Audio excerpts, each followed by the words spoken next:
Hello world, welcome back to my channel. My name's Paul. This weekend we're in Koorda, a few flies as you can see.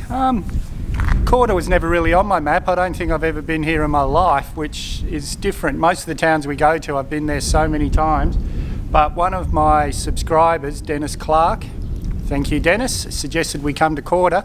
And when I looked it up to see what there was here to have a look at, they've got a drive-in theatre right out in the middle of a paddock, and they show movies once a month, so we organised it that we'd be here, go and see the movies tonight, sit in the drive-ins. It doesn't happen very often. We used to have a lot of drive-ins in WA, but now there's maybe 3 left, I think. But for now, let's roll the intro.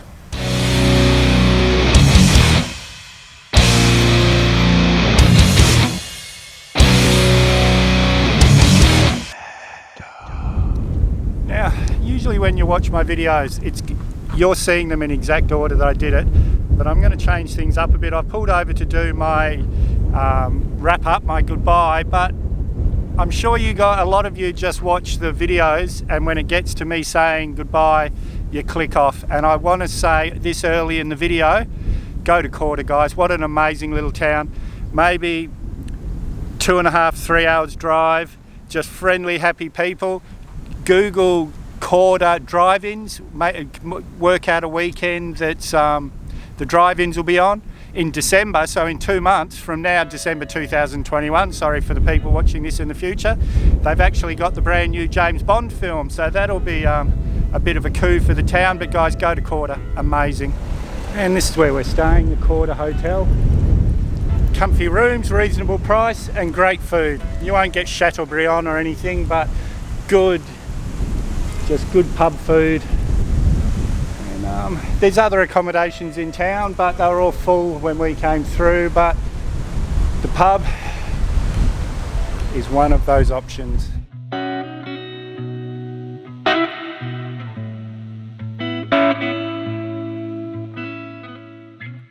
now we're at the Community Resource Centre. If you've noticed in most of the videos, it's the Visitors Information Centre, but in some places it's the CRC. This is the CRC. They're not usually open on the weekends, but they're opening for us to show us around. And if you need cash while you're here, that's the local cash machine right there on the edge of the CRC.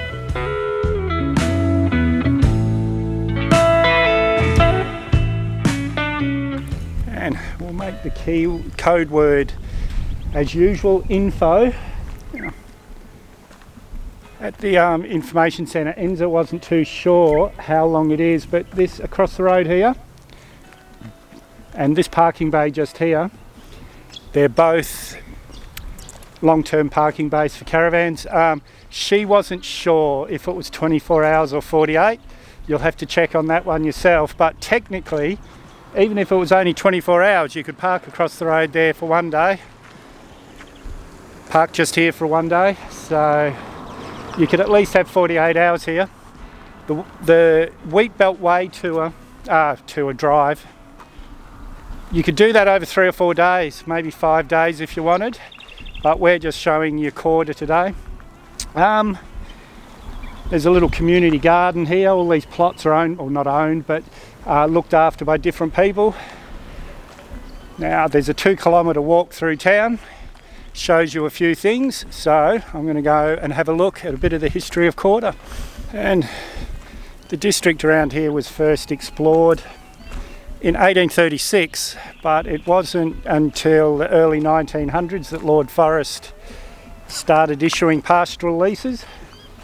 This old pioneer hall here, built around 1917. It was the local school from 1920, 1921, and rather than give a code word for every part of this walk, I'll just make the one code word walk.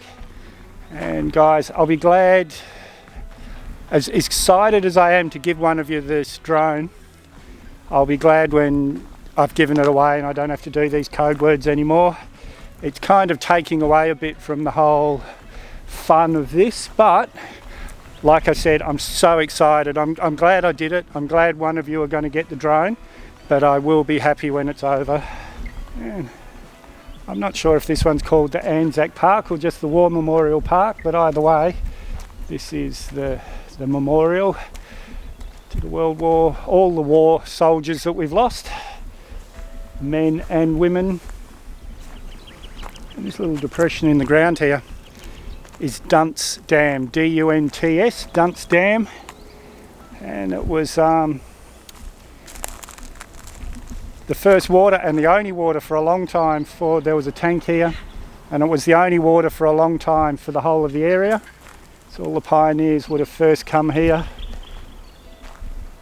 And guys, when you see the bush over here, all this has been cleared. Imagine the work doing clearing that, but it all would have just been thick bush, these trees. Imagine coming here thinking, yep, this is where we'll make our life, and the work they would have had to done. When I was in my late 20s, I lived on a farm in Dardanup where the last movie was, and we were putting pipe in, PVC pipe with a pipe layer behind the tractor, and you've got to push the pipe through the tractor, and it's reasonably hard work. And we were complaining at lunch, oh, this is hard work, and the father told us him and his dad had done the whole property with pick and shovel. So life was a lot harder before. We're very lucky these days. But look at this, look where we are. I haven't got Come and visit us in Koorda. So a small world story. Well, it is Koorda, which is pretty small in itself, but the guy in the hat, he took me over to meet his wife, and she said, oh, hello, Mad Dog. And when I'm coming to these towns, I always join a Facebook page, one of the local Facebook pages, tell people I'm coming, ask for their advice. That way I'm not just some stranger with a camera on. People are looking forward to me arriving. And it turns out I've been talking to his wife, Sue. His name's Spanish, she's Sue. I've been talking with Sue for the last 2 weeks about coming here. So, small world, but here, where I am now, this is the old hospital. And it's going to be the district museum, but they're hoping it'll be open in the next week or two, so it's not open yet. On the 27th of November, that's 2021, they'll be doing a ghost tour here. And but if you check before you come, they do the ghost tours not quite regularly, but regularly enough. Just try and time your visit that you can go to the drive-ins and do a hospital ghost tour. And the hospital was built, or it was opened in 1932. And we'll make the code word hospital. And I just arrived at the Koorda Motor Museum and Military Collection, and look what they've got here. They knew we were coming. My reputation precedes me. Isn't that cool? But let's go in and have a look.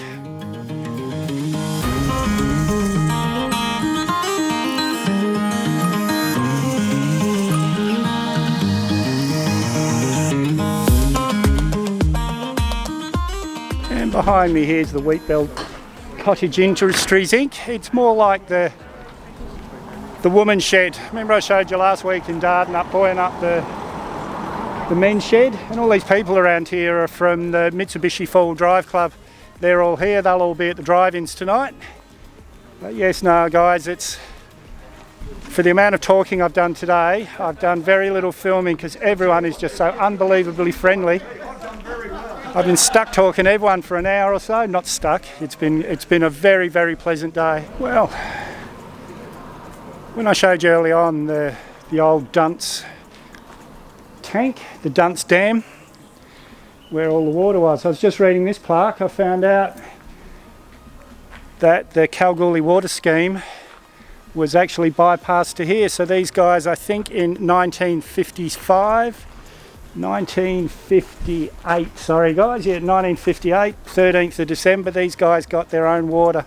So that's how long that Dunstan Dam was important. Now, we're on our way to the art gallery, which is just up here, when I noticed this old house. But I've looked through all the tourist maps. Oh, there's no information on this at all, but look at this, the old mud brick chimney there, all the material here. This is must have been one of the first houses in the area. And this weatherboard old church was built in 1928. Apparently it was the first church in the area. I'm a bit excited to show you this one really, because weatherboard was a big building material in Western Australia from like the early 1900s way up until the 60s and 70s really. So this is a very common looking thing, but in all our videos we haven't seen many of them, but it was a very common building product, the old weatherboard. And then asbestos, and we all know what happened with asbestos. Well, it turns out that the old church is the art gallery, so let's go in and have a look.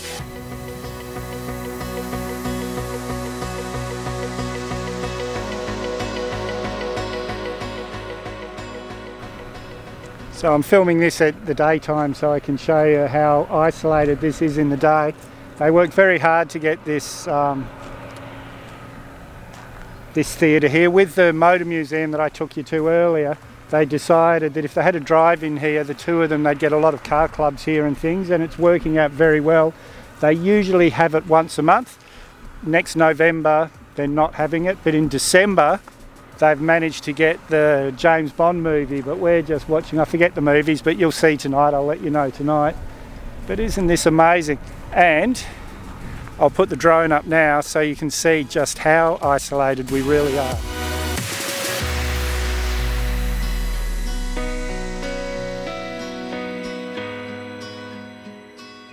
And here we are a K or two out of town. They call this the Red Cliffs. It's a really popular picnic spot. You can see here the kids bring smashing beer bottles and things, but that's just part of life, I guess. But please don't do it, guys. If you bring rubbish in, take it out. But isn't this beautiful? And that's not me flying the drone that you can hear. That's one of the guys from the Mitsubishi Fall Drive Club. And sorry guys, I've got to put my sunglasses on here. The sun's bouncing off the salt panes here. We're still at Redcliffe. And I just wanted to talk about the salinity. In Australia, when we first came here, we treated the country like it was England, chopped down all the trees and everything. And I've spoken to you before about the salinity problem, but look at this. And I don't know for sure, this might have been freshwater, salt water always, but a lot of these lakes were freshwater when we got here. And now that's just salt, you can see, that's just all salt. Very, very sad. And we'll make the code word salt. And this is the Pioneer Cemetery.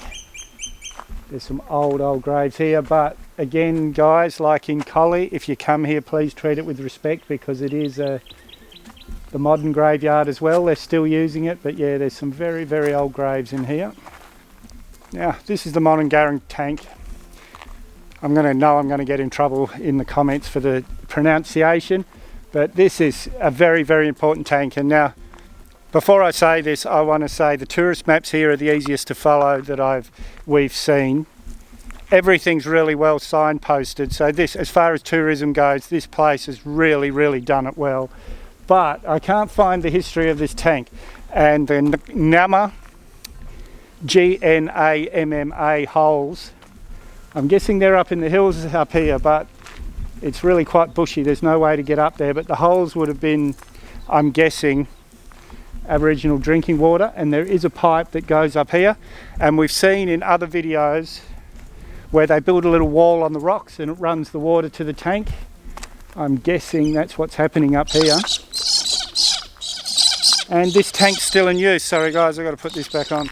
This tank's still in use. There's a big sign over there saying just for drinking water and stock feed, not for spraying. Very impressive for how old it is. So just near the Garand tanks, we found this little tennis club. Now, this is in the middle of nowhere, it really is. I'll put the drone up and show you how far in the middle of nowhere we are. We're 34 k's out of Koorda. But these little clubs were the sort of centre of these towns, of these communities. They would have every Thursday night or Friday night, I'm just guessing what day, the whole town would have been here. Everyone would have been playing tennis from 6 years old to 60. There would have been eskies full of beer here. In fact, if I look in there, I think I can see a bar. Yes, and it wouldn't have been, they might have been selling beer for the club.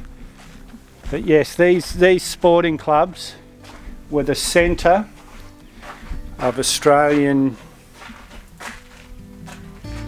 community.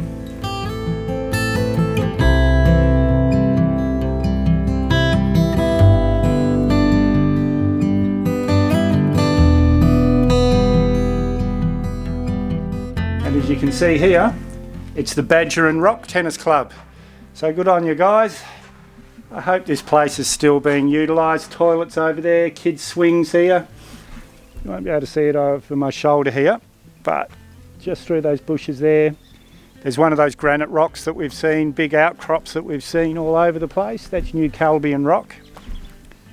And New Calbian, you can camp here. This is about 25 k's out of town. From October to March, you're not allowed to use these barbecues though. There's no fires allowed. It's between October and March. And guys, that's really important because this is all farming land. If this gets going in the middle of summer, you won't be able to stop it. So no fires.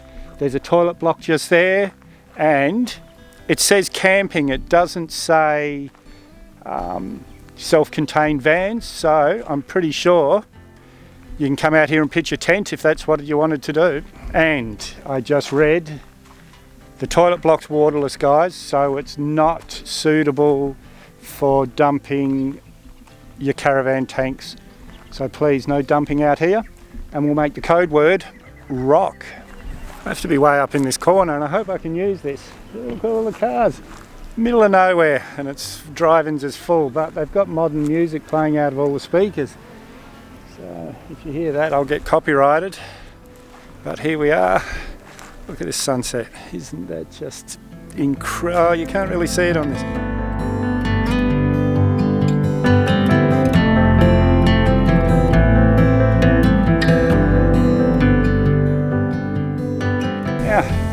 In the last few months you've seen the canola, the beautiful green canola with the yellow flowers. It's only about a month since Cottage. Cottage was green and yellow then. Look, that's all in a month. Doesn't take long, and if you remember in the older videos, before winter everything was yellow, then everything was green. We are a country of contrasts. Oh, that was another great weekend. Koorda, incredible little town. I've got about 10 subs to go to the 2,000, so it's definitely going to be 5th of December, 7:30 p.m. Western Australian time. We'll be giving away the Mavic Mini drone in the live feed. If you don't know how you can win that drone, or you don't know what the code words are for, I'll put a link up here explaining how you can win a Mavic Mini drone. If you haven't subscribed yet, guys, hit the mad dog icon up there or the subscribe button down below. Give me a big thumbs up, share this video everywhere you can, and we'll see you in the next one.